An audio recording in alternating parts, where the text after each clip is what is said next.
How many people in this room avoid impact or resistance training because their pelvic floor? 60% put their hands up. We've got to get women doing more activity. From a bone health point of view, from a cardiac point of view, we are high risk. What we know works is lifting weights and impact exercise. What are women avoiding because of pelvic floor dysfunction? We've got pelvic health physio and author Clare Bourne with us. Over 60% of women in the UK have at least one symptom of poor pelvic floor health. Over half of them don't ask for help. And you've been told, well, that's just normal, that's just part of life, that's just part of motherhood, that's just part of aging. You're at a barbecue and all the mums are avoiding the trampoline. You just all stand together. Yeah, and it's a joke. Well, all my friends have this, but that still doesn't mean it's a normal function of your body. You're saying 7 years to get to a solution. Why is that? I think it's very hard to get support for something that you're not even sure is a thing. That's a really common misconception, isn't it? That it's just about a bit of leaking and doing some kegels. That's what pelvic health is. What are the top 5 things that people think are normal but are really not normal? Love that. Hi, I'm Jamie. And I'm Stacey. And this is the Body Smart Podcast. And we are women's weight loss experts on a mission to empower you to take control of your health and your body and your weight for good. But one area of health that really isn't talked about enough is pelvic health. So obviously, we're going to talk about it today. It is one of those things that doesn't get talked about. Yet the Royal College of Obstetricians and Gynecologists shared last year that over 60% of women in the UK have at least one symptom of poor pelvic floor health. So that's like most people. And it's not just new mums, it's not postpartum. Over 50% of over 55s also have some form of pelvic floor dysfunction, but over half of them don't ask for help. So we have got an expert with us today. We've got pelvic health physio and author Clare Bourne with us, and she is going to cut the BS around pelvic health, answer all the questions you've been too embarrassed to ask, and all the things that you didn't even know you didn't know. So thanks for coming down, Clare. Thanks for having me. We have got some crazy stats there. Yeah. So many women are suffering silence. Yeah. Why do you think that is? I think there are so many levels to it. I think the taboo nature of a lot of what is pelvic health, the fact that most people don't even understand when people look at me like, what's pelvic health, they make the assumption it's just the pelvic floor muscles and don't really understand everything that it encompasses. So I think it's very hard to get support for something that you're not even sure is a thing. And then even if you do, maybe you've tried and then you've been told, well, that's just normal, that's just part of life, that's just part of motherhood, that's just part of aging. And then your confidence to reach out again is gone. So I think there's lots of different things. I think as a society, we're growing in our ability to talk about these things. I think our healthcare systems across the world are still not great at maybe supporting when we need it.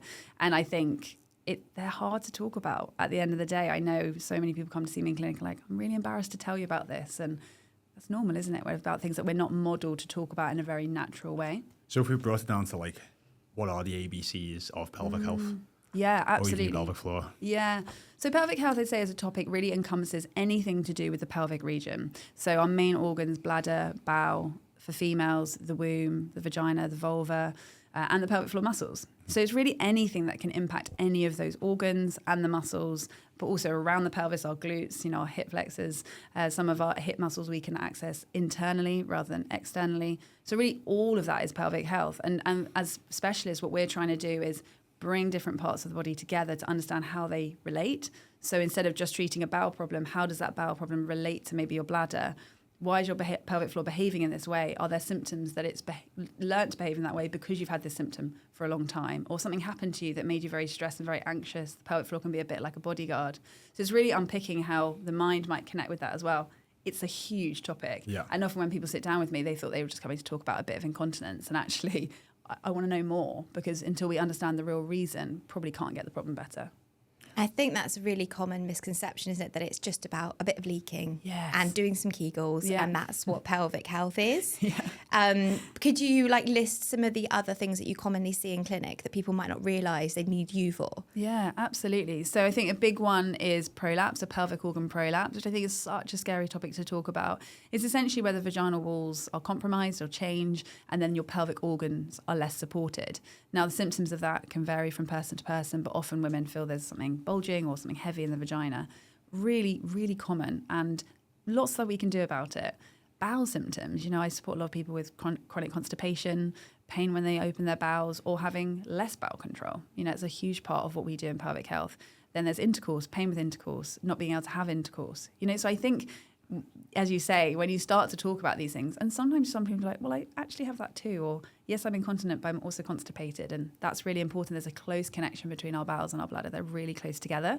So it's really important that we are opening up those conversations to say, how does this all link? What's maybe happened in the past? You know, whether they've had a child or not have a child. It's really for everyone of all ages. And I think, again, we as you say, it's leakage and postpartum. Job done. But we would never, ever treat any other part of our health like that. I always say we don't just brush our teeth at one stage of our life, and we don't just brush our teeth when there's a problem. We brush our teeth to prevent the problem. And I think there's a lot of these things that we need to instill as normal to health. You know, health is not the absence of disease. It's, you know, we need to be thinking about it as a proactive thing. And so I think it's, really important to make those connections for people. And one of the things that we often hear is, oh, I just thought that was normal. Yes. So what are the top 5 things that people think are normal but are really not normal? Yeah, love that. Any form of leakage at any point of your life, whatever your gender. Even if you've had a kid? Yeah, I'd say those early weeks, right? I mean, everything feels different at that point. And having lived it twice now, I think I didn't have that insight into thinking, oh, crikey, you can feel really, really different. So I think those early weeks, 6 weeks, 12 weeks, there will be compromise and there will be change. Your body's gone through a lot. But if it's persisting, that's not normal. So I think it's really important to know that there can be these transient times in our life, maybe pregnancy when things are a bit more compromised as well. But in essence, it's a communication. And I think in life, we're very good at hearing, you know, our body telling us about pain and stopping things because, oh, that's painful.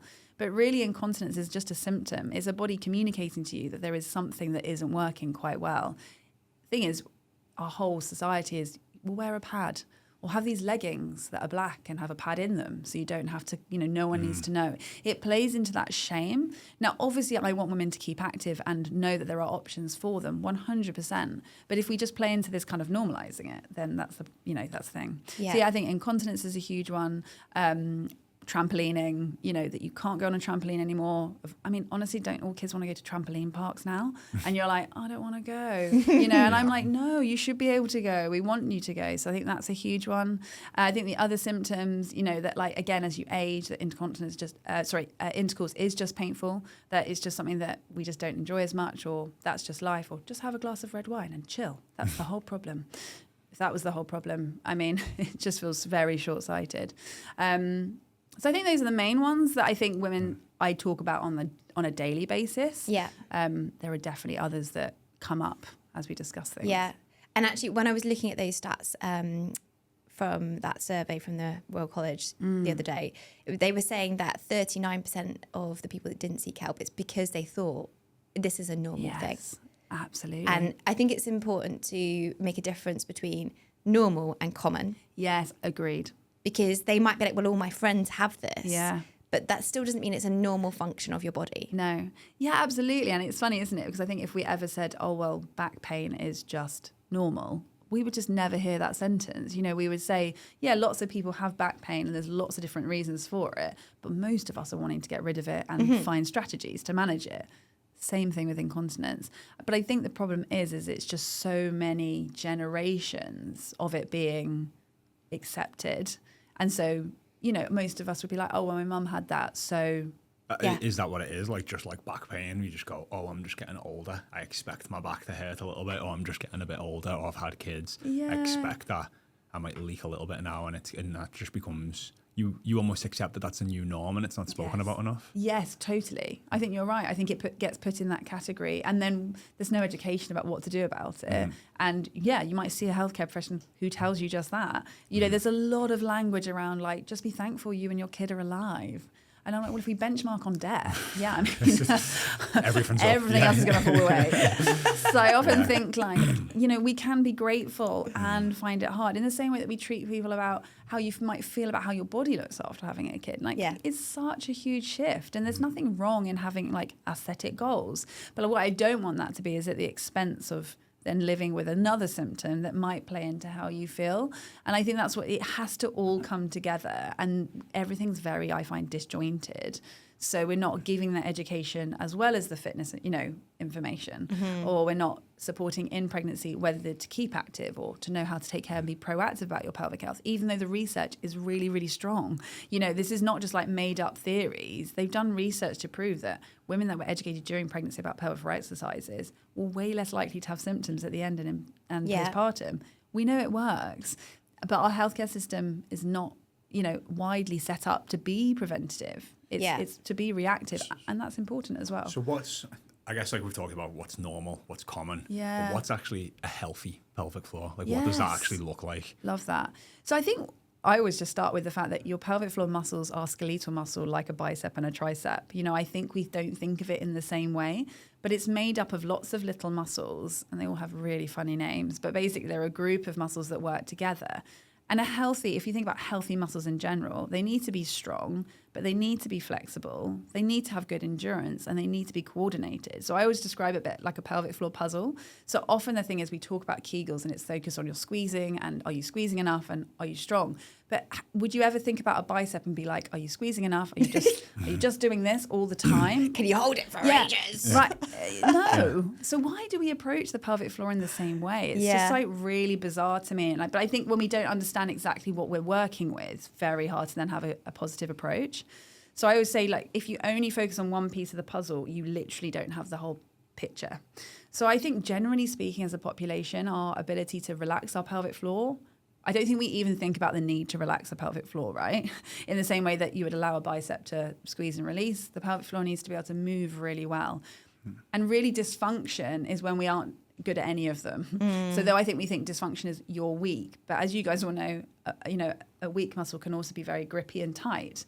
And I think generally speaking, I'm seeing that more and more in clinic, is that women are very tight and struggling with that concept of letting go. And imagine you've got incontinence. What's your body going to do to try and stop it? It's going to hold. So actually women can then go around in this kind of semi-holding state, gripping a little bit all the time. Then it's very hard to kind of squeeze from there. So it's making sure that I think a healthy pelvic floor is one that's strong, it is flexible, it's got good endurance, and it does the right thing at the right time, i.e. when you land that jump, you don't leak. So we need to help the body to train and understand what is your problem. Is it all of them? Is it one of them? Do we need to work on one and then move to the other? It's thinking about that kind of like, I guess, more multidimensional than I find most pelvic health, which is very one-dimensional viewed.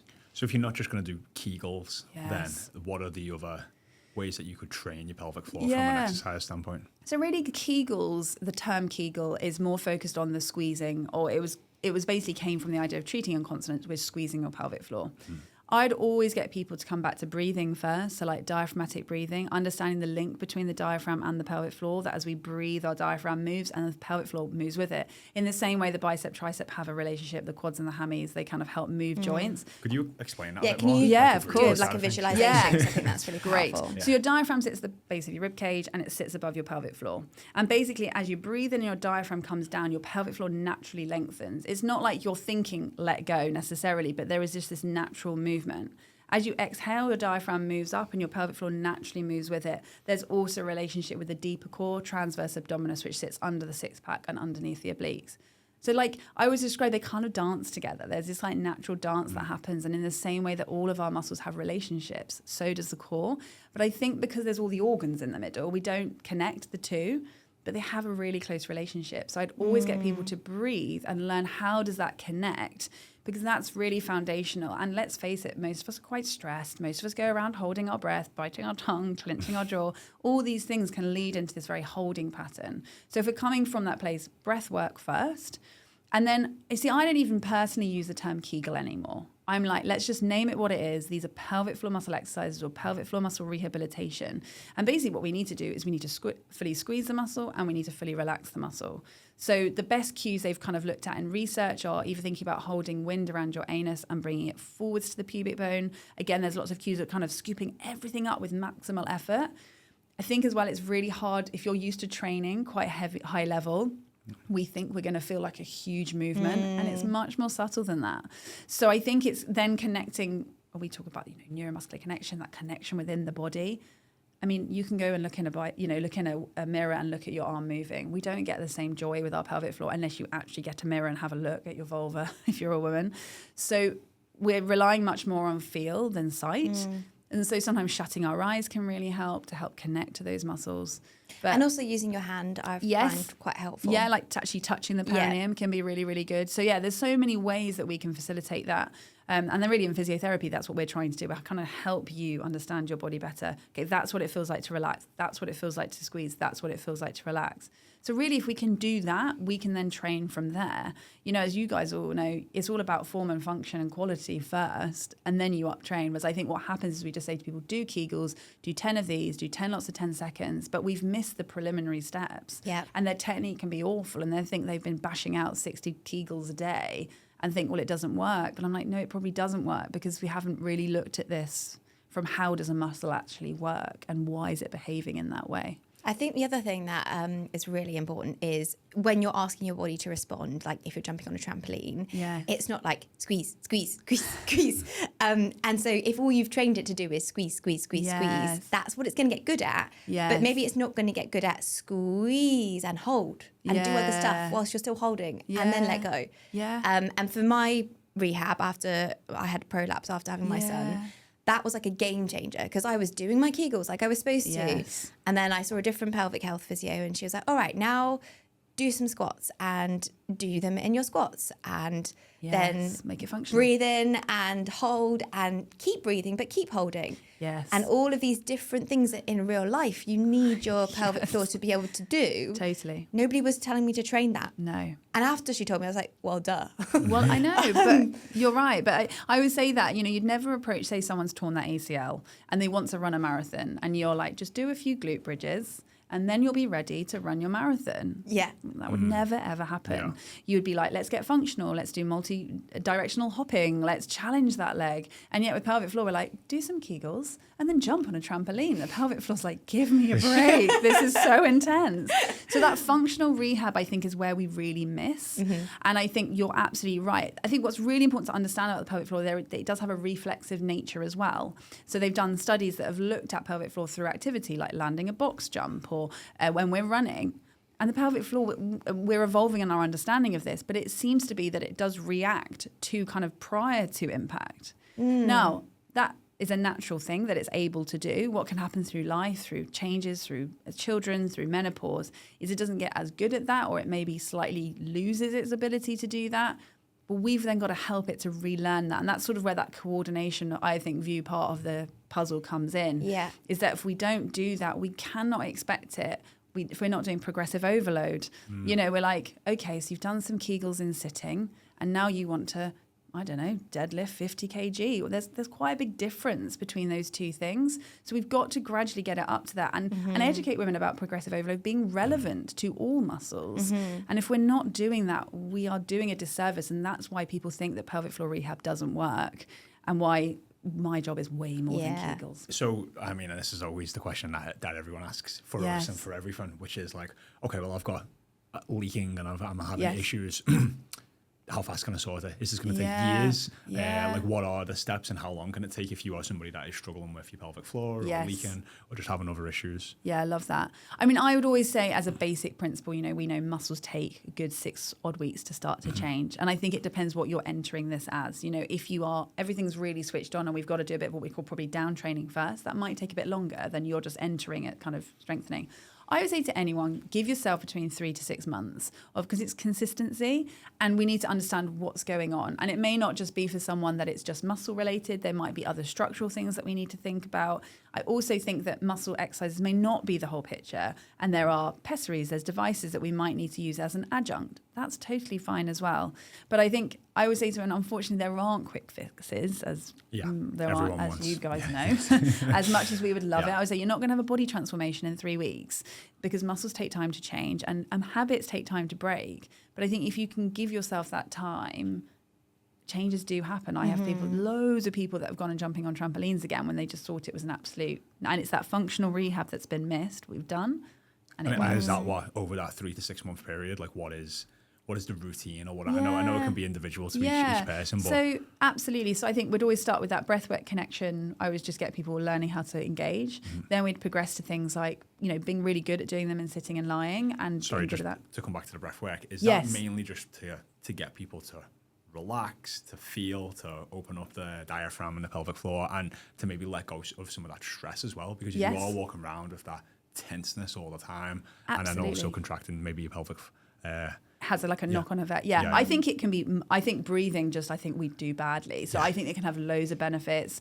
As you're right, stress relief, mental health, but just purely with a pelvic floor function, if we don't know how to breathe correctly, our pelvic floor function will be compromised. Or as we've been discussing a bit, like how we manage pressure, through exercise, that's a really important thing as well. So I think that always has to be stage one, pretty boring a lot of the time. And I think that's when people are like, oh, is this all I've got to do? But we always discuss where are we going. So the breath work, the basic rehab, the functional rehab, then giving it like task specific. So if you're a ballet dancer, that's going to look different to if you like to lift heavy weights, to if your goal is just to jump on a trampoline with your kids and be fine with that. I think keeping it person specific is so important to their goals, because as we know, people will do it if they enjoy it and if it's relevant. And I think when you're busy, and I know so many people that you guys work with, they're really, really busy. None of us really have time. We've got to understand how we can weave this in. I always say about pelvic floor, it's the best exercise because it's totally stealth. Like I can do some here with you guys chatting. No one knows. No one can see it. I don't need a mat. I can do it everywhere. So I think if we teach people how to weave it into their life, as I say, habits, things like that, it doesn't have to feel like another thing that we have to do. And I think that's really important.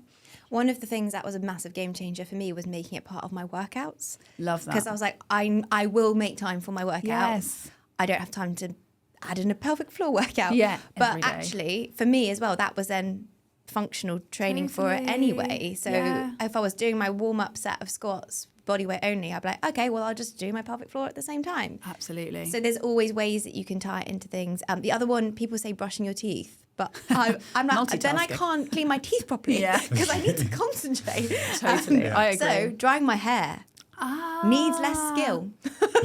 So true. So true. Brain can be elsewhere. Yes. Yeah. So, I think that's the thing. It's finding what works for you. Like I agree. The toothbrushing thing doesn't work for me. I mean, I'm also trying to probably get 2 other people to brush their teeth as well. So let's not add in a fourth task. But I think, whatever the cue might be, like any habit that forms, it takes time.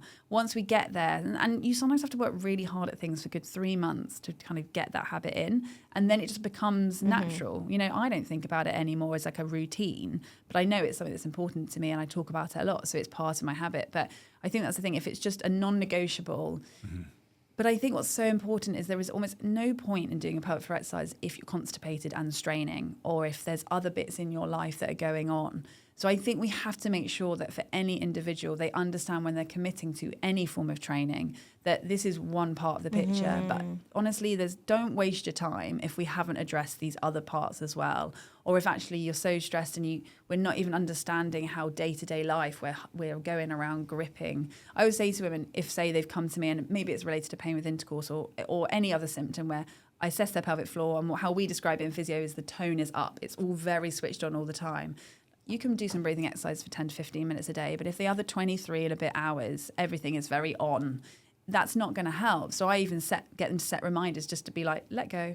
And it's amazing, like during their work day, and it's amazing how people come back being like, I had no concept that I was just sat there basically gripping the whole time. Yeah. So that part has to start first. And I think that's where we sometimes feel like the training doesn't work because as you guys know with what you do, if you haven't really addressed the underlying things that are going on, it doesn't work generally.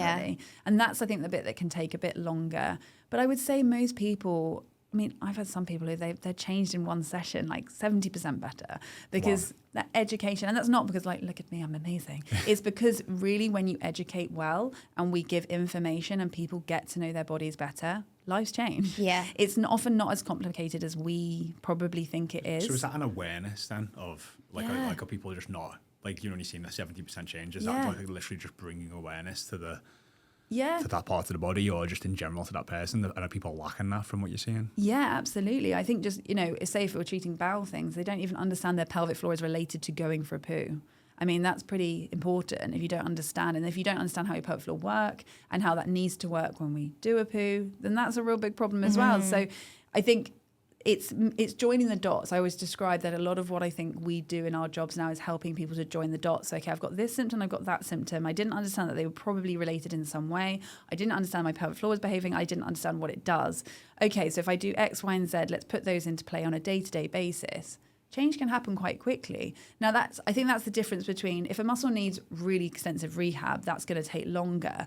But if actually a lot of it's maybe behavioral or not understanding, then that stuff can change very, very quickly. Yeah. Because you draw attention to something, the change happens. So I think this is where it's a huge spectrum, and that's not everybody who has that experience. And I think sometimes it's understanding that change might happen slowly, might happen quickly. You might get all of your goals achieved. We might get part of the way. So, for example, if we're thinking about the prolapse population as such, we might get so far that they're like, I'm fine day to day. I can go out with the kids, no problem. But really struggling with my heavier lifting at the gym. Mm-hmm. I'm like, okay, well, we have an option. Either we wait a bit longer and see if we can just incrementally go up, or we could try and think about a pessary and see if that helps. We have options, and sometimes like, actually, I think I would like a pessary that I can just use at the gym. I'll get my confidence back. I'll lift a bit heavier and maybe get the pelvic floor to adapt a bit better. Can you explain how a pessary works in this context as well? Because I think that it sounds like this weird, horrible thing, but actually it does quite an important job. Absolutely. So there are different vaginal pessaries, and they're different. They can be kind of more plasticky or silicone. There's ring ones, there's cube ones. I mean, there's honestly a whole range. But essentially what these are is they are supports that sit in the vagina to support the vaginal wall. So if we're saying that those vaginal walls are compromised, they're dropping down a little bit and they're less supported, we put something in to support them temporarily, or they can live in depending on what the device is or what your need is. I think sadly, again, it's been associated, it's just for old ladies. It's just like, when we can't do anything else, we use a vaginal pessary. And thankfully, that's changing. And I think how we like to describe it, it's a bit like a sports bar for your vagina. Yeah. Right? Like our boobs change through life. You feed a child, generally your boobs change, and that tissue changes. And none of us are going to be like, well, I'm not going to wear a sports bra, when actually we probably need it. And I think sometimes it's just understanding that, again, similar to our boobs, our vaginal tissues, there's fascia. It can get stretched, and a little bit of support for the right thing it makes logical sense. But because it's not communicated like that, or it's communicated for old ladies in the last ditch resort, women are very resistant to it. But actually when we sit down and we talk it through and we understand, women often put them in, they're like, wow, I feel so different. And if it allows you to go and do the things that you want to do. This is it. Yeah. And also I feel like you're then more confident So for me, I didn't use one, but I can totally understand why it would then give me the confidence to maybe lift a little bit heavier, which then would have strengthened everything else and contributed to a quicker recovery. Absolutely. And I think what's so important and where I really am passionate about is that we've got to get women doing more activity, right? We have to keep women active from a bone health point of view, from a cardiac point of view. If we look into those menopausal years, like these things, we are high risk for bone fracture and osteoporosis. What we know works is lifting weights and impact exercise. What are women avoiding because of pelvic floor dysfunction? Impact exercise and weight and resistance training.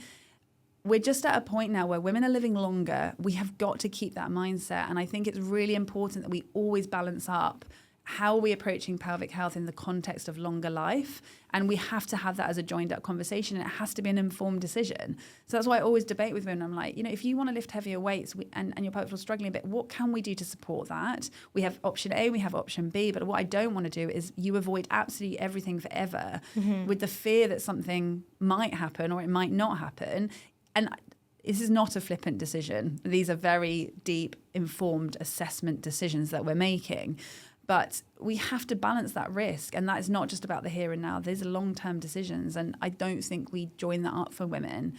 And it's, I've hit my mid-30s now. It's not going up. It's coming down. That's the reality when it comes to bone density and muscle health. These are the really important years. And these are often the years. I did a talk once and I said to women, how many people in this room avoid impact or resistance training because of their pelvic floor? 60% put their hands up. Wow. Yeah, it's insane. It's big, it's big insane. number. Ever wondered why losing weight seems so hard after you hit 30? You're not alone. At Body Smart, we specialise in helping women like you over the age of 30 to lose 30 to 60 pounds in less than 6 months, guaranteed. And that's without restrictive diets or endless hours in the gym. Our approach works because it's delivered through customised, direct, one-on-one coaching. Your coach will tailor a fully personalised plan that fits into your life, focusing on sustainable habits, not temporary fixes.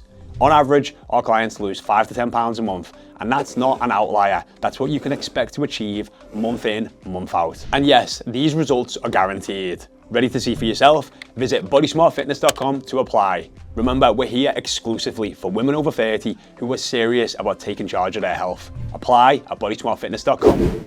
If you talk about women in their 30s, you're very likely to either be having kids or having had kids, and that's a long period of time potentially. If especially, I've got friends who've had like a 1 or 2 year gap between 3 kids. There's a decade where you're avoiding running, lifting, jumping, all of these things that in your 30s you really want to be doing.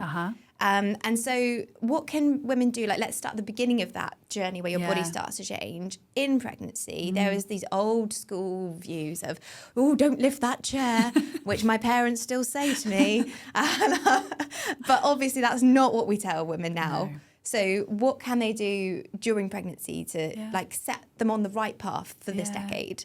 So absolutely. If you've got a low risk pregnancy, there's no complications and you've not been advised otherwise, then keep doing what you like doing if you feel well enough to do it. So yes, we might have to modify as time goes on, as your bump gets bigger, but really there's nothing now that is saying you should avoid all these things. Yes, impact sports and stuff like that. There are definitely things. Don't go play rugby. Don't go play rugby and maybe don't do deep sea diving or maybe, I don't know, climbing high rocks. But there's sensible stuff. But that really day-to-day, like strength training, resistance training, like these are good for our bodies. And actually, labour's a marathon. I look at these. There's so much research to show you have a healthier delivery if you strength train throughout. Absolutely. So I think really I'd say to women is don't really change what you're doing initially. Obviously nausea, morning sickness can take a bit of a step back. And so if you're re-entering at sort of 12 weeks when you feel a bit better, you might just need to adapt and see how you feel. There are blood pressure changes. You need to listen to what your body's telling you 100%.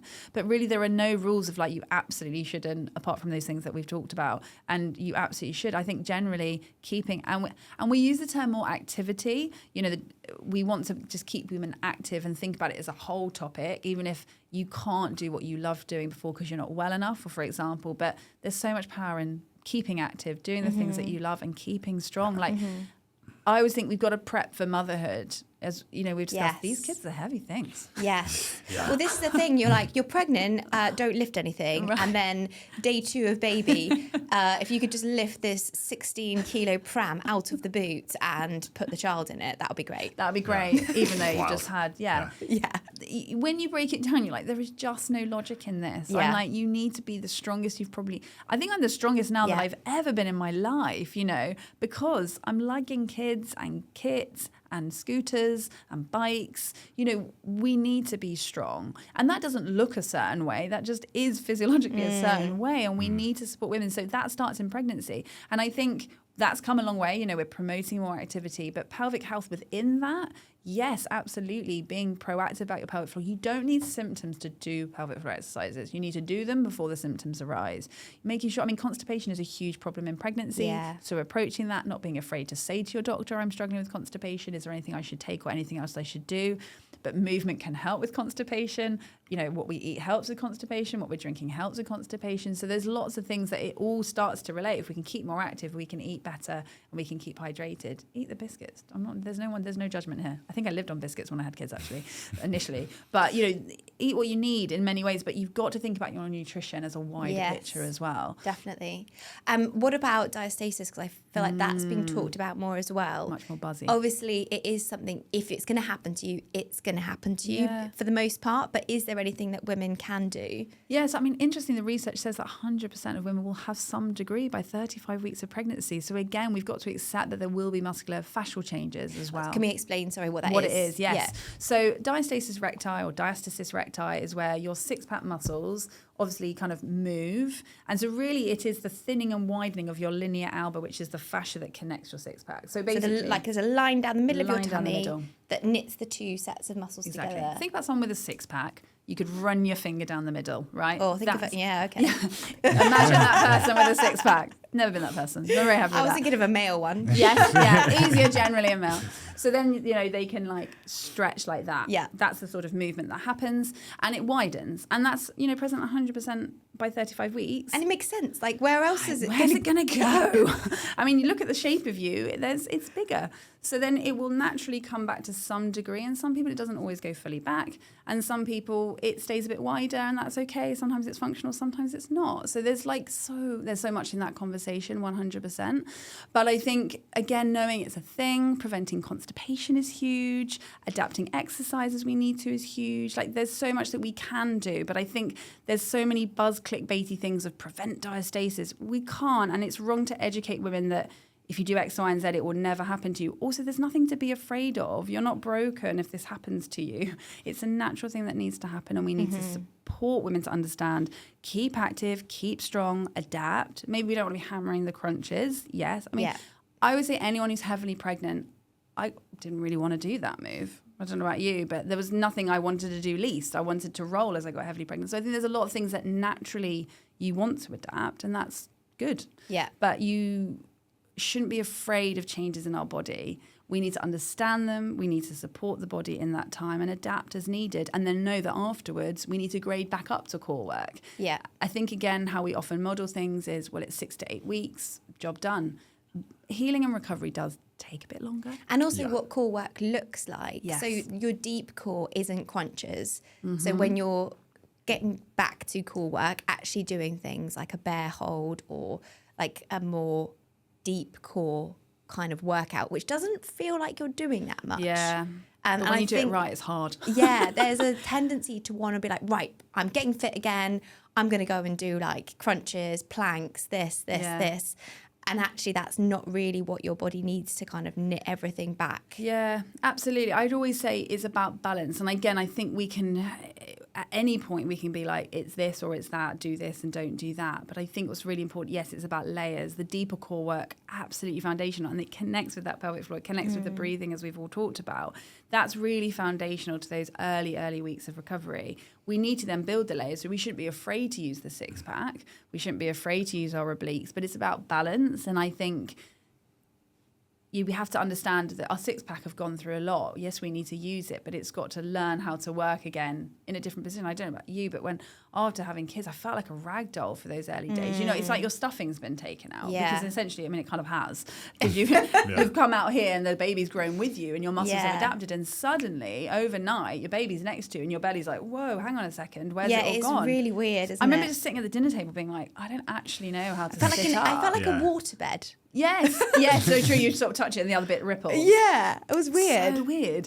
Whereas, you know, you do get back, but those early days are super weird and your body needs that natural time to recover. So I think if you look at statistics, you know, around a third of women may have some ongoing diastasis, need some rehab after 6 to 8 weeks, but there is this natural healing and recovery. And we can then facilitate that, as you say, through the deep core work, through the graded core rehab and getting that activity. And I think what's really important to women is even if you don't do that at 6 to 8 weeks postpartum, that's okay. Whatever point, it's not too late. You know, I get women coming 10 years later being like, I haven't really done anything for the last 10 years. I haven't really done any exercise. I don't know if I've got ongoing separation. That's okay. You don't hit a shelf life of like, well, that's it. Muscles can't recover. I think that's something that probably a lot of the women listening will relate to is that like early stage of I've got this baby and maybe also a toddler and also everything else and I can't deal with trying to get my core back or whatever. You're just surviving. Yes. And it can take 3, 4, 5 years before you're like, okay, right, now I've got the space mentally to deal with this. But then there's a bit of a mindset of, but, you know, I have got on all right and this is kind of my life now and is there even anything I can do? Yes, absolutely. I think that's so common. And I think there's a statistic that says sort of it takes 7 years for women to reach out and get support for symptoms or things they might be struggling with. And when I was on my early motherhood journey, I thought, 7 years? That sounds like a really long time. Now I've hit that this year and this will be my first year of having 2 kids in like full-time education. And I'm actually at the first time I almost feel like I'm going to get a bit of brain space where I'm not either trying to work or juggle kids or 2 kids. And I think we have to normalize that it can take time because days, you know, they say like the days are long, but the years are short. I mean, that's just so true. And you can end up 7 years down the line. I'll be like 7.5 years. But surely that's something, you know, we're saying 60% of women are struggling with pelvic floor issues. You're saying 7 years to get to a solution. Like, surely that's like, why is that? Like, surely that needs to change. That's a long time and that's a high percentage of women. Is this awareness, education? Like, why are the reasons that this is happening to so many women when it's becoming such a prolific issue. Yeah, so many barriers. I think probably feeling like you're worth something and time to go, like putting yourself out there to be like, I need childcare, I need help. I think pressure on childcare, it can be so expensive. So if your kids are in childcare, you have to make money to be paying for that. So then the thought of taking time out to go to an appointment during that time can feel really difficult. I think the financial barriers, the systemic barriers to getting that help. So I think it's really multi-layered. And I think women aren't necessarily not very good at standing up and saying, I need help in this. I think we're not really brought up necessarily to do that. It can maybe feel a bit selfish, or I should be putting that time into something else. So I think so many layers. Yeah. And I think that's why we have to start younger and supporting younger girls to understand that if you have symptoms, you must speak up. And it's okay to reach out for help, and we can prioritize that, and maybe something else has to shift. But, that's really important. And, allowing women to bring their kids. I've honestly had women in clinic where we've got cars on a laptop here. We've got a baby sleeping in the corner over there. And she's like, oh, I'm so sorry. I'm like, why apologizing for bringing children to an appointment when, well, where else are they going to be?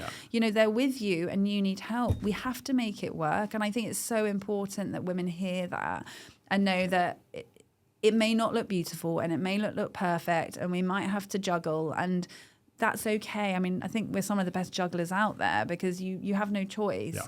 And I think, there's lots of barriers, but I think a big part of it is, well, not knowing there probably is help as well. Yeah. And then if you do, maybe you're not received in the right way. Yeah. And I do think it's that normalization as well of like, well, this is just being a mum, and when you're at a barbecue and all the mums are avoiding the trampoline, you just all stand together. Yeah. And it's a joke, and it's like, ha, ha, ha, ha. Yeah. And that's the thing. I think I always say to people, like, if that was your kid who couldn't go on the trampoline, would you laugh it off? But I think because you feel like there's no choice, of course, humor is better than like crying in the corner, right? So we just laugh it off. But then the problem is the more that happens, the more it gets reinforced. And I think so many people just put up with stuff until they know there's another option. I mean, I've totally become that mum at the school who everyone finds out what I do, and suddenly they're like, can I just chat to you about something? So I know that we're all struggling. Yeah. Whatever our walk of life, whatever our background, like it's a complete leveler. We're all struggling with the same things. And I think having that community element where we can start to talk about this is different. And I think through that process, we'll start to change some of those barriers. Because if again, like you're saying, if just by the other mums find it out and then want to speak to you, there is a problem and people are looking for help. Absolutely. You don't know where to turn. You don't. And I think, I think that's what's so hard. Women ask me on social media, I've got this problem, where do I go? And that's fair, isn't it? Like, do I go to see a physio? Do I see my doctor? Do I need to see a gynecologist? Do I not?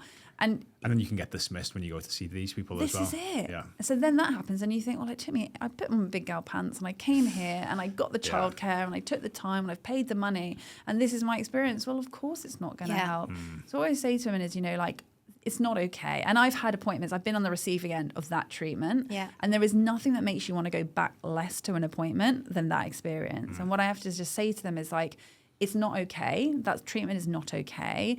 But what I would encourage you is, lick your wounds, process it with some friends and family, find someone else, ask for recommendation and try again. Because it's not like that everywhere. Yeah. It's not, and I know it's not. True. Like, I used to use an analogy, like, if a dog bit you, it doesn't mean all dogs are bad. Yeah. And if you have a bad experience with a coach, it doesn't mean all coaches are bad. It just means you haven't found the right one. And I guess that's why I tried to ask the question before of like understanding what is a healthy pelvic floor. Yes. Because if you understand what that is and that's what you should be aiming for, you can realize that if you're at a deficit to that, and then it's allowed you to be like, hey, well, all right, I've not got the help off this doctor or off this person, but I can keep, searching and looking for the answers. I mean, I guess if you put that down to symptoms, a pelvic floor should be able to keep you continent when you want to. So either you're doing exercise or if you need a wee, you should be able to do a poo without straining. You should be comfortable. It shouldn't be painful, but you should also be able to hold a poo in when you need to.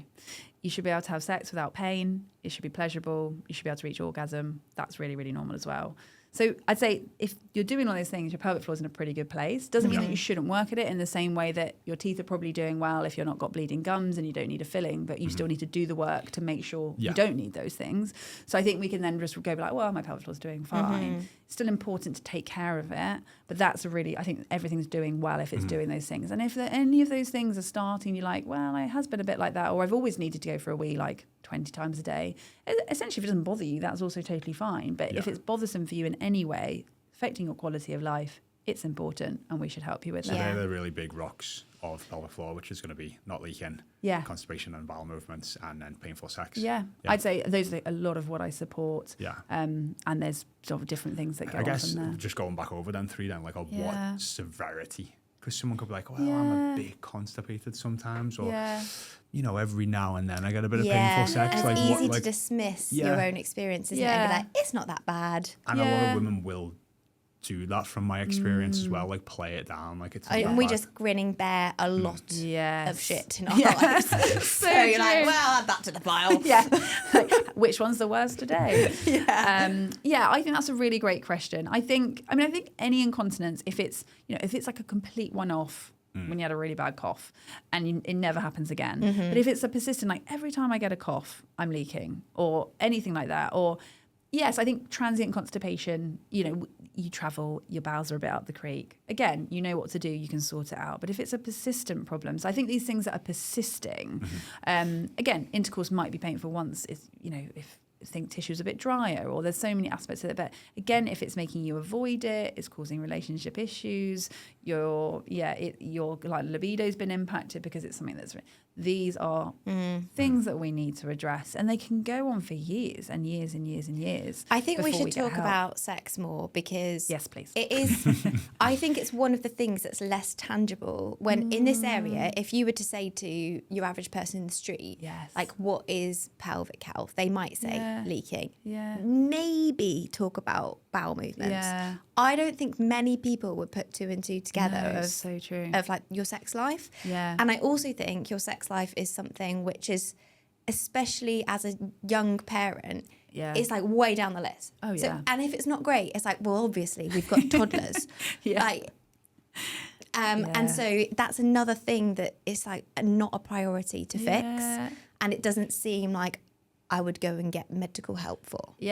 Completely. And I think you're right, because it's almost like put in that camp of like, well, it must be in your head, or it's something that's relational, or is there a breakdown in your relationship because it's not great anymore, or you don't want to do it 5 days a week. I mean, I think you're right. Going into parenthood is a massive transition time when it comes to intercourse. But I think also physically for women, it's understanding. So if we go to immediately postpartum, I mean, apart from the obvious physical changes, there's a lot of hormonal changes.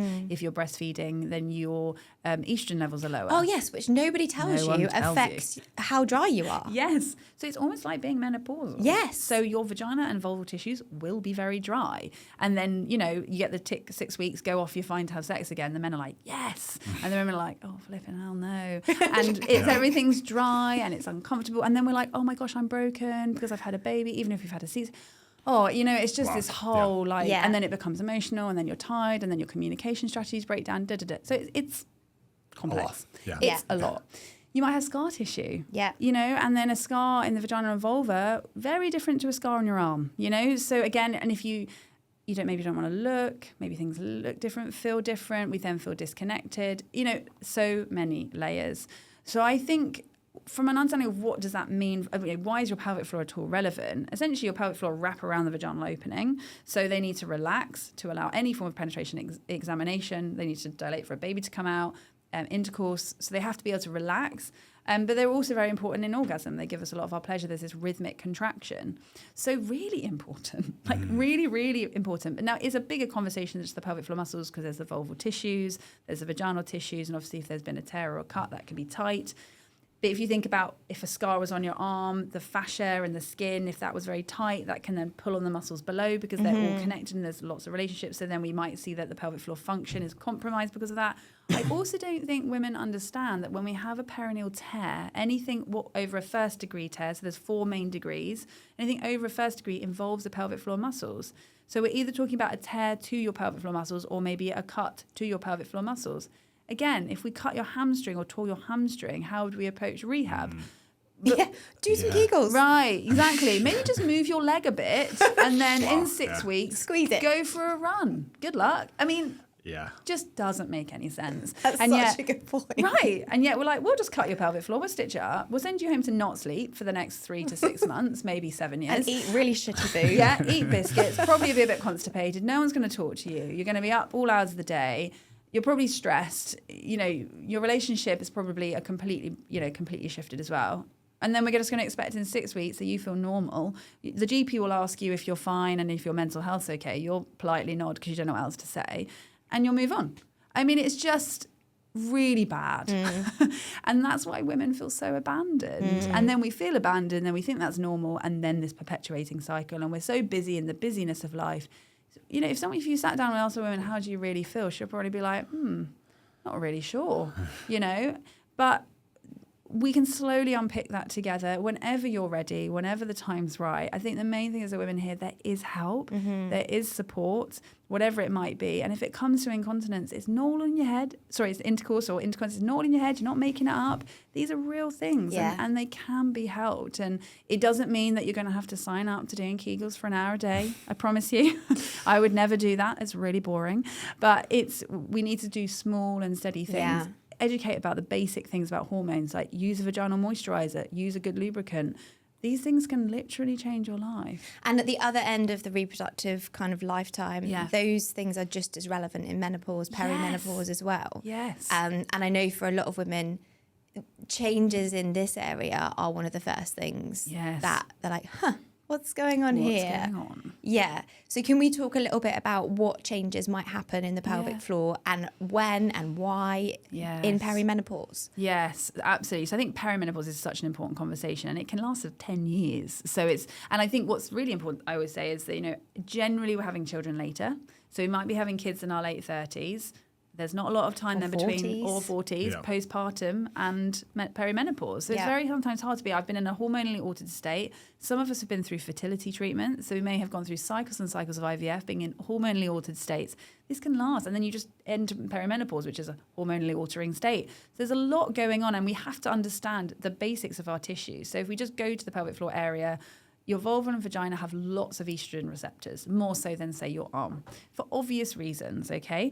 So equally, when estrogen starts to decline or in perimenopause is erratic, but you will have times when estrogen's higher and lower, it's a bit more like this. I think, well, when I was younger, I thought you just were like, I'm fine, ski slope, I'm in menopause, right?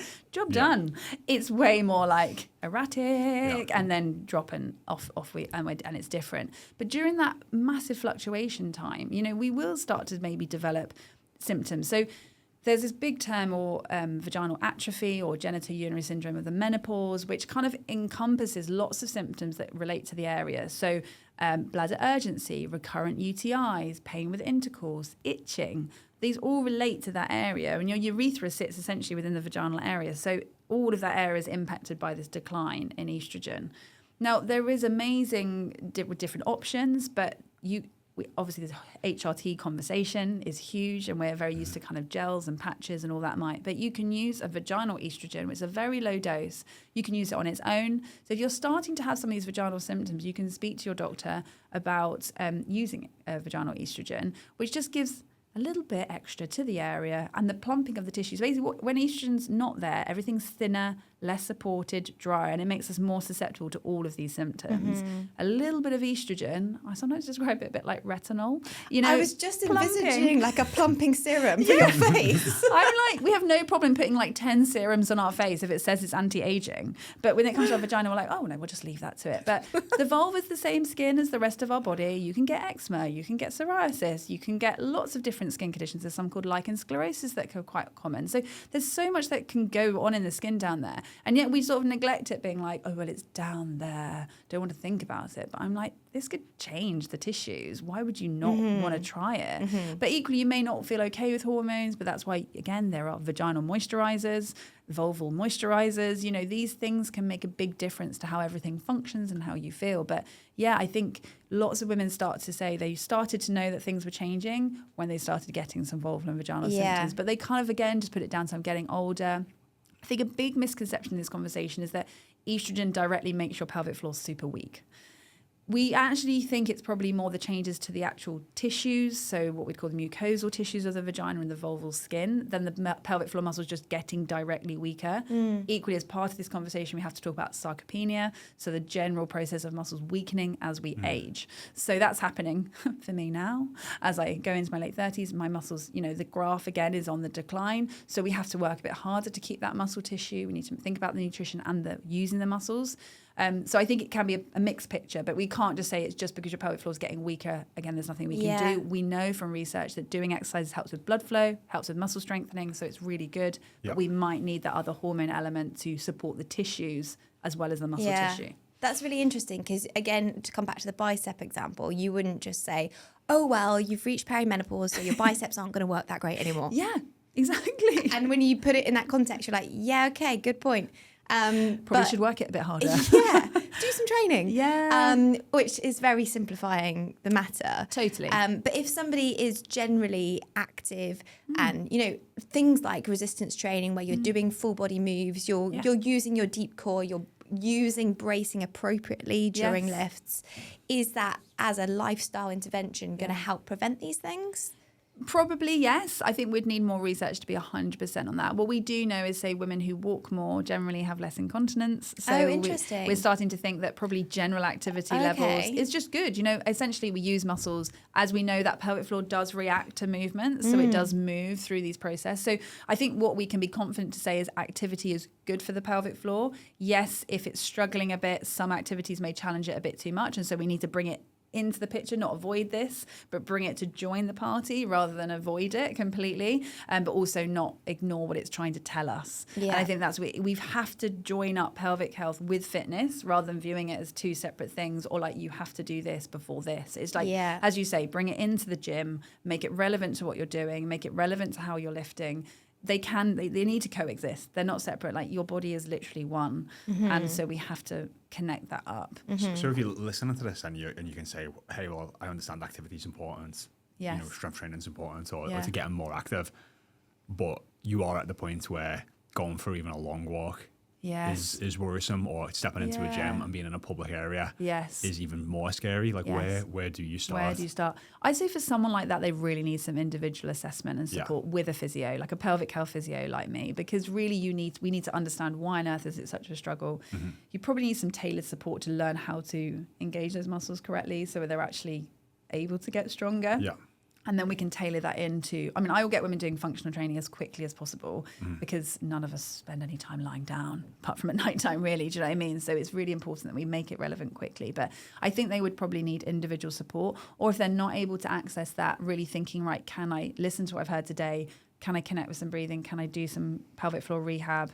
Start putting it into functional position and then going from there. And see some progressive improvements. Totally. But what I would say is, like, for some people, the walking is a real issue. But actually, if they tried some squats at home, there would be no issue. Yeah. And so maybe actually saying, well, long walking is a trigger for me and isn't great. And so I might need to shorten the distance. But that doesn't mean I should then not do some Pilates or do some strength training, because actually that might then facilitate the walking to get better. Yeah. Whereas for some people, walking's not symptomatic, but then doing heavy lifts is. So it's very much thinking, okay, what's my problem? I always describe it as like, find your ceiling and come one step back and then work in that zone and then build up. A bit like how if you lift your like maximal weight and you come back and work in that zone, but you know where your maximum is. Obviously, we're using that as a symptom ceiling and we want to work in a symptom-free zone, but keep trying to push up to the things that you want to do, rather than saying, well, you can't walk for, I don't know, half an hour, so therefore we're going to say, don't walk, come and sit over here and do kegels, and then maybe magically in 6 weeks you'll be able to walk again. No, that doesn't walk make any for 25 minutes. Exactly. And so with running, some people are like, I'm fine for the first 5 to 10 minutes of running and then I leak. I'm like, well, maybe your pelvic floor needs a bit longer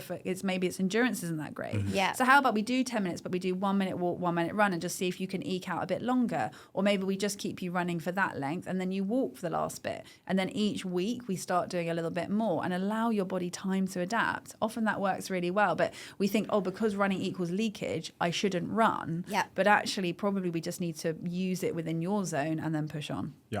And can we talk about the other factors that affect all things pelvic function, which are not the muscle.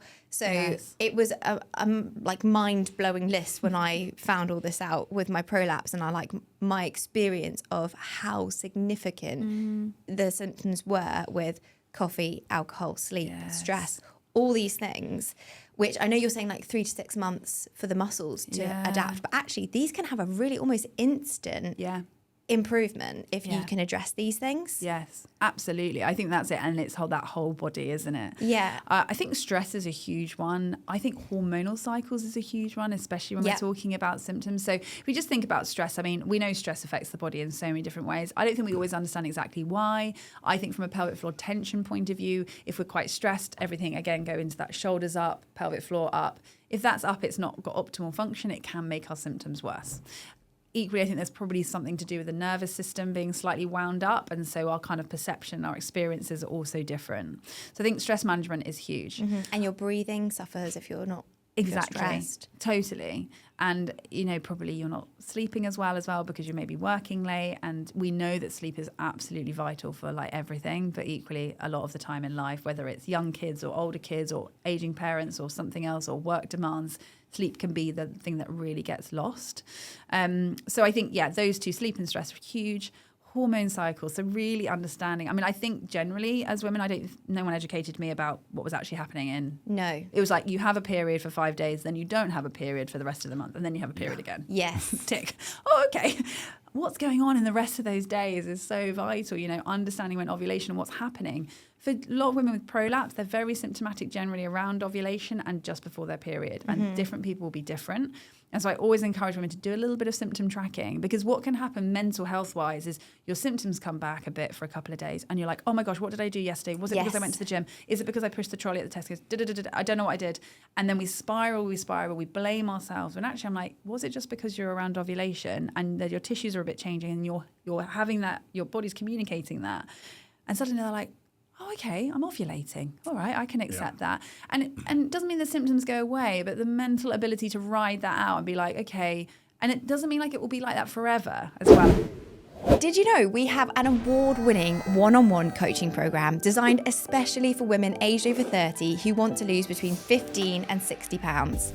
Just like this podcast, our Body Smart method cuts through all the BS out there and brings together the latest weight loss science to fast-track your weight loss. Find out just how we can guarantee we can help you lose 15 to 60 pounds in the next 6 months at bodysmartfitness.com. Understanding how your body's behaving around your cycle is really, really important. Or some people are just like, I know my period's starting tomorrow because my prolapse was really heavy today. Yeah. Again, maybe coming back to that pessary conversation, do you want a pessary that you can use on those days just to give you a bit of support so your mental health feels better? That's also totally acceptable. So hormones, huge. You've touched on, obviously, the things that can irritate our bladder or make our bladder behave in different ways. So I think your most common ones can be coffee, can be caffeine in any form.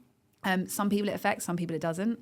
Artificial sweeteners, fizzy drinks are huge. High salt intake, and actually other things like drinking really quickly. So not drinking and then downing loads. Oh. Yeah, you suddenly filtrate loads. You get this bigger stretch of the bladder, and that can sense urgency and symptoms as well. So it does depend on what your symptoms are and to whether that will help or not. But if you do have bladder symptoms, definitely thinking about what you drink and how you drink it, as you say, can make really quick changes. Yeah. But again, we're not talked to about that stuff. And again, we'll probably model or do the things that we've been shown in our family unit or our friends do. Like little changes made a big difference for me. So I always used to have a coffee or two before I go to the gym because I have more energy to lift heavier. Like it's basically my pre-workout. And then I realized if I didn't have the coffee, I didn't have the symptoms as bad, so I could lift more. So I was like, this isn't, the coffee is no longer doing the job that I needed it to do, and actually not having the coffee does the job that I needed it to do. And so it's also recognizing like things that used to serve you maybe don't, and you need to adapt. Absolutely. I love that. And I think that's right. And that's you just really understanding your body and understanding the wider, rather than thinking my lifting was the problem. It was, okay, what's the wider picture here? And again, I think that's what's really I can still have coffee. I just have it after. Yeah, great. Could we explain why coffee's doing it? Because it's diuretic, isn't it? And like Yes, absolutely. It's a stimulant. I mean, it can affect the gut, it can affect the bowel, it can affect the bladder. It can just kind of increase that sensation. Also, I think, do we then drink our coffee quite, it's quite coffee culture, isn't it, to have a coffee and I drink it quite quickly. So again, is it volume? I think it's I think there's lots of things, but definitely the kind of like, it can irritate, it can create. I mean, I think most of us will say once we've had a coffee, your urge to go for a wee, you're often a bit more aware. And I think that's there's multiple reasons for that. But yeah, coffee. Yeah. I mean, with prolapse, I don't think it's always as clear a link necessarily, but I think there's lots of things there, whether you're just, again, your bladder's filling up quicker. Mine was actually a rear prolapse, which is... Oh, interesting. Yeah. Well, maybe then it was more like bowel stimulation, creating more awareness of that area. Yeah. I think there is so much about the nervous system that we don't fully understand as to kind of, again, why does this is a crazy stat. We think around 50% of women will have some degree of vaginal prolapse, even if they haven't had children. And some people feel it and some people don't. Yes. Why? Yeah, isn't that wild? We don't know. But I always find this interesting because my husband's got disc problems in his back. And they're like, if you scanned everyone, yes, most people have got like a slipped disc. Yes. But they don't feel anything. They don't all have symptoms. And then you can scan somebody who's got pain of a slipped disc and their discs look fine. I know. It's so crazy. And this is the thing about bodies, right? Yeah. There's so much that we still don't understand. And I think that's what I always say. We have to come back to the individual, to the symptoms you've got. We can't treat a scan. I can't even treat an examination. So what happens sometimes with prolapse, for example, is women's like, I've got prolapse symptoms. They go to the doctor like, well, that's barely anything. Yeah. So you're fine. That's what I got told. Right, carry on. It's not really actually a prolapse. I was like, my bum's falling out. Yeah. But I feel different. This is different for me. Yeah. That's valid. Yeah. I would say to women, I can tell you you're a this or a that, or you're a grade this or a grade that. But really what's relevant here is what your life is and what you're experiencing. And we have to keep it relevant to that. I've had women come with massive prolapse who aren't even aware. Now, I could probably make it a big thing for them if I made it a big thing for them, but actually their body's not communicating that. So I might talk them through strategies or things to think about, but I'm not going to suddenly pathologize them into this huge medical thing because that's probably going to cause more symptoms than they had. So I think the wonderful complexity of the body that we'll never fully understand, but that individualization, you understood that about your body, you were able to adapt it, you were able to keep training. That's a perfect example. And that might be different for someone else, but if you can understand the things you need to look at, you can then adapt to things. Like a menu of like, let's pick let me try that. Let me check these things. Yes.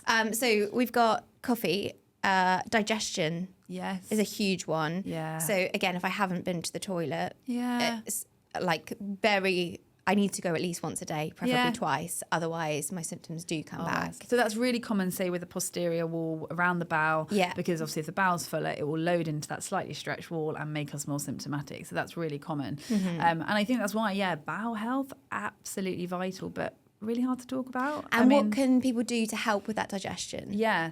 I think it depends on what your symptoms are, but across the board, we're being told probably we need more fibre. Definitely. We need more plants. Definitely. So essentially, it's 30 grams of fibre. Now, I find that really abstract. I don't know about you guys, but I'm like, I wouldn't actually have a clue how to get 30 grams of fibre. Only because we're weirdo human, my Phillips pals. Yeah. Right.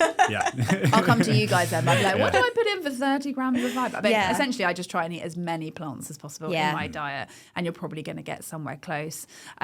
Really foundational to whether it's gut health, how the bowel moves, that sort of stuff. As we say, movement, really important. Hydration. Yeah. Like, we don't realise that your bowel, a huge role of your bowel is to reabsorb water into your body so you don't get dehydrated. So if you're not drinking enough, your bowel will still do that and your stool gets harder. A harder stool, more difficult to pass. It might then be painful. You then don't want to pass. We then avoid. The muscles change behaviour and we end up down the slippery slope. And you also find just from dehydration as well, people end up excessively overeating because water is in food, and then people end up excessively. So you're more backed up. Yeah. So exactly. And this is the thing; it's so linked to so many things. But I think it's the simplicity though of, just drink more water. Versus like, but that's why we drink more water and eat more vegetables. I know you say it and you're like, my mum. Damn it, she was right. And now I'm that mum, and I'm like, will anyone listen to me? But I do think we were talking earlier about how important it is to instill in our kids just basic understanding of I think it's really important we don't get into goods and bad foods. Like, that for me is really important, that kids are able to explore different things. But yes, I always say, listen, all food's on the market, but you have to understand what it's doing for your body and why your body needs it. Like, why are we bothering eating? Like, there's no point of doing this. This isn't just for fun. There are reasons that we do this. And I think supporting them from a young age, they don't need to understand the term fiber, but they need to understand why are the vegetables and the fruit are important, and why can't they just eat chips, because it's not going to help them. And it's more than, you know, I think moving away from just what they might look like. It's understanding that basic nutrition. And I don't think that needs to be complicated. As you just said, drink more water and have more plants. Simple. It is simple, but yet it can feel so difficult. Yeah, definitely. Simple doesn't always mean easy. No, that's true. Yeah.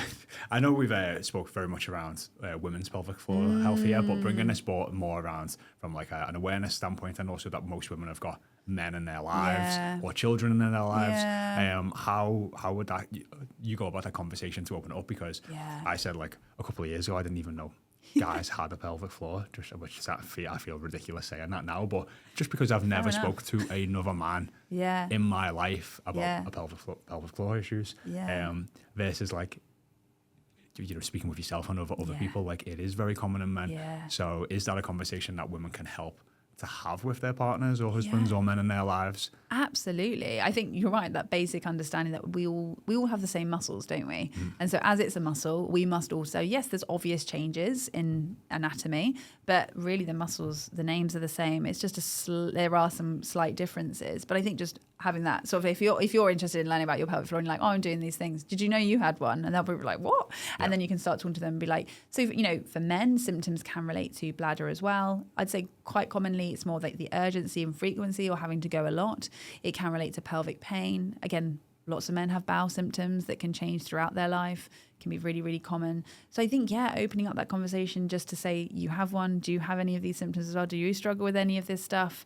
And I think within the fitness context, it can be really, really common, especially those who lift heavy weights. There's a lot of gripping and bracing that goes on. So I think, again, even understanding like, can we start to understand how we bring our pelvic floor into the conversation? Like if you're doing some breathing or you're thinking about how you're lifting, do you even have a connection with those muscles? Because I'd argue that's really important. Again, as we age as men, you know, it's really important to general prostate changes, bladder does change, maybe, you know, prostate cancer is a really important conversation, and we've got so much better at detecting it, and we've got way better at doing surgery. But then prostate removal surgery has a huge impact on continence. But then we have men entering their 60s who've never even known they've got a pelvic floor. And I just wonder if they'd been told about it again in their 30s or 20s when they could build those muscles a bit more and have more awareness. The uphill struggle at 60 once you've had to go through surgery probably would be less.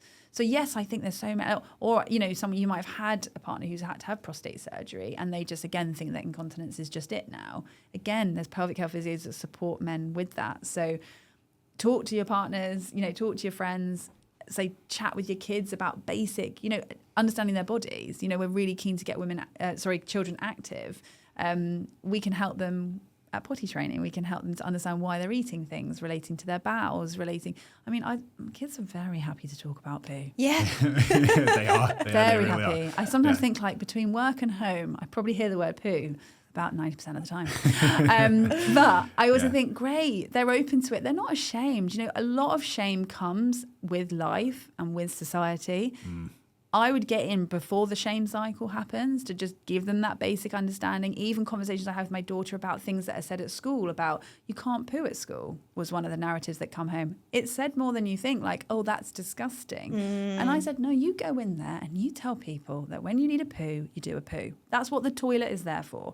And I don't want you to feel shame because you're doing a normal bodily function. So although I think society, we can feel a bit awkward about these conversations, actually the home environment is a totally safe space. And if your kids are going there for the conversations and they want to know what their anatomy is called, name it what it is, talk about what it is, and don't make them feel awkward about it. Even though probably every part of you inside is thinking, please don't say this to your teachers or say this at your friend's house.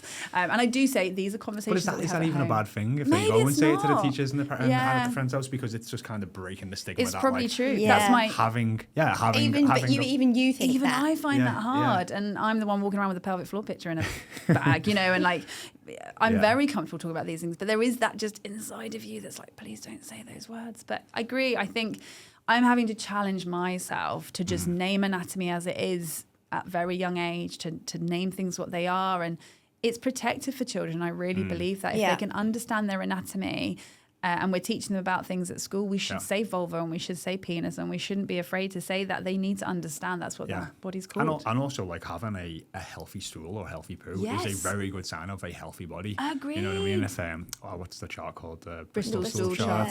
Yeah, you know, like if you look at that and you can actually see, like, that's what a healthy a poo looks like, or stool, and you're not having that for prolonged periods of time, that's like a really good indication that you could be stressed, your diet's off, or there's other things that are possibly going on, and it's a very day-to-day sign, hopefully, that people can look at and be like, can I go down like the awareness side of things and trying to understand, did I just eat a little bit different this week, or have I been carrying stress around for the past 3 months and I'm constipated? Absolutely. Yeah, I totally agree. In the book that I wrote, there's a page about the Bristol stool chart, and when people came over and the book had just arrived, my friends would arrive, my kids were like, "Mommy, you wrote a book about poo," and then they would open the page. They opened the page, and like, I was like, "There's more in it." It's not just about poo. It's not 300 pages about poo, but let's talk about the book. Yeah. I mean, it basically, I think, encompasses what we've talked about. You know, it goes from childhood, it goes through to menopause, and my mission really was just to open up these conversations and give people an ability to learn about their body. I wanted to break down the barriers to access to this information. I don't think it should be a privileged thing, though I think sadly a lot of the time it is. And I wanted to have the conversations, bring the conversations from the clinic room into a place that's like affordable.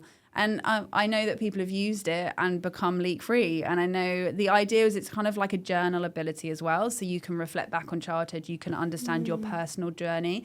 You can dip in, say if you're pregnant, you can dip in. If you're in menopause, you can dip in. And it's really this very holistic-y idea of like, where have we come from? Where are we going? If you're a parent, how can I support my kid?